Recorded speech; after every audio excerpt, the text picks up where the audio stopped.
ከትንታኔ ዘገባው ጋር ትዕግስቱ በቀለ ነኝ።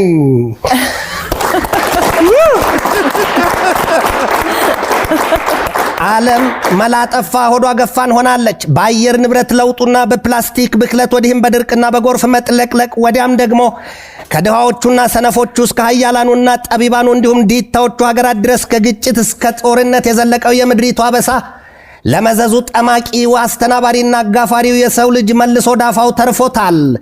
ተንጋለው ቢተፉ ተመልሶ ባፉን የሆነበትን አስጨናቂ ዘመን በድልድይ ወይም በመሰላል ሊታለፍ አልቻለም። እናም የንጹሃኑ እልቂት ገዝፎና ሰፍቶ እየተነገረ ነው። ይሄ ዘመን እጅግ የሰለጠኑ ሰዎች የሚኖሩበት የስልጣኔው ፈሰስ በየቅጽበቱ በሚፈስ በሚወርድበት፣ ነገር ግን ደግሞ የስልጣኔው ምንጭ እኔ ነኝ ባዩ ትልቁ ፍጥረት ወይም የፍጥረታቱ አንጋፋው የሰው ልጅ የጦር መሳሪያና ጥይት እየሰራ መሰሉን ከነመኖሪያው ጨርሶ ሊያጠፋው በቋፍ አሊያም በአንድ እግር ጣቱ ተንጠራርቶ ቆሟል። ደርሶ አንዱ ሌላውን አጥፍቶ እርሱ ይኖር እየመሰለው ኃያልና ደካማ ድሃና ሀብታሙ ተለያይቶ ቆሟል። ወዲያ ደግሞ የምድሪቱ ኃያላን በሁለት ጎራ የምስራቁና የምዕራቡ ተባብለው በጥላቻ ወንቀት የጎሪጥ እየተጠባበቁ ነው። እኛ ኃያላኑ ታዲያ በእነርሱ ጭንቅላት በፈለሰፉት የጦር መሳሪያቸው ድፍን ዓለምን እንደ መረብ ሽፍን እንደ እንቁላል ድፍን አድርገው ሊጫወቱባት፣ ካልሆነም ደግሞ በኒውክሌር ጦር መሳሪያ አሊያም በሶስተኛ ዓለም ጦርነት አሊያም የአርማጌዶን ጦርነት ውስጥ ሊከቷት ጥርሳቸውን ነክሰው ቆመዋል።